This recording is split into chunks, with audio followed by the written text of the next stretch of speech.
নমস্কার বন্ধুরা, নমিতা কুকিং ওয়ার্ল্ডে আপনাদের সবাইকে স্বাগত। আজ আমি আপনাদের কাছে শেয়ার করতে চলেছি মাছের ঝাল। এই যে মাছটা নিয়েছি, ধোয়া হয়ে গেছে। আজকে আমি সরষা পোস্ত দিয়ে ঝাল বানিয়ে দেখাবো। এখন মাছটাতে লবণ আর হলুদ মাখিয়ে দেবো। লবণ দিয়ে দিচ্ছি, হলুদ দিয়ে দিচ্ছি।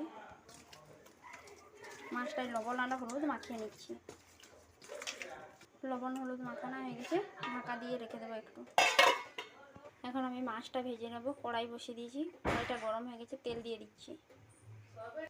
তেলটা গরম হয়ে গেছে, এরপরে মাছটাকে ভেজে নেব।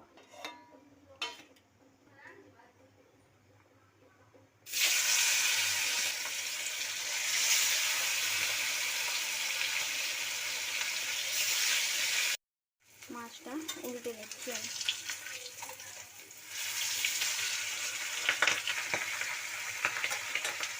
মাছটা ঝাল করবো, তাই আমি বেশি কড়া করে ভাজবো না। এই দেখুন, হালকা ভেজে উঠিয়ে নেব।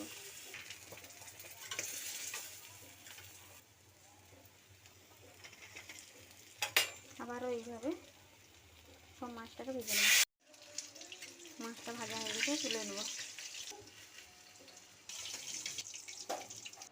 এইদিকে ততক্ষণে আমি সরষে আর পোস্তটা বেটে নিচ্ছি। এই দেখুন, নিয়েছি কালো সরষে, পোস্ত।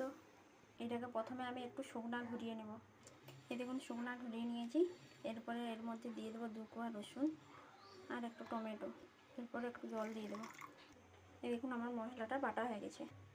এই দেখুন, কড়াইতে তো তেল আছে, আর তেল দিচ্ছি না। তেলটা গরম হয়ে গেছে, আমি ফোড়নে দিয়ে দিচ্ছি কালো জিরে, কাঁচা লঙ্কা আর কুচনো পেঁয়াজ। পেঁয়াজটাকে ভেজে নেবো একটু। পেঁয়াজটা দেখুন একটু হালকা ভাজা হয়ে গেছে। এরপরে কুচিয়ে রাখা টমেটোটা দিয়ে দেবো। অল্প একটু লবণ দিয়ে দিচ্ছি, হলুদ গুঁড়ো দিয়ে ভালো করে কষিয়ে নেব। দেখুন, মশলাটা ভাজা হয়ে গেছে। এরপরে বেটে রাখা সরষে পোস্ত বাটাটা দিয়ে দেবো। মশলাটাকেও একটু ভালো করে কষিয়ে নেব। বেশিক্ষণ কষবো না, কালো সরষে আছে। অল্প একটু কষিয়ে জল ঢেলে দেবো। এই দেখুন, কষানো হয়ে গেছে, এবার জল দিয়ে দিচ্ছি। দেখুন, মাছের জলের ফুটটা উঠে গেছে। এরপরে ভেজে রাখা মাছটাকে দিয়ে দেবো।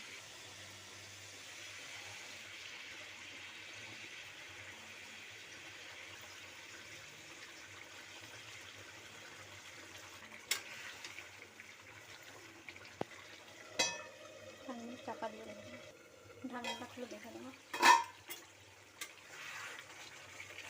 এই দেখুন, আমার তরকারি মাছের ঝালটা হয়ে গেছে। উপর থেকে একটু সরষের তেল ছড়িয়ে দেবো, আর একটু কুচনো ধনা পাতা দিয়ে আমি নামিয়ে নেব।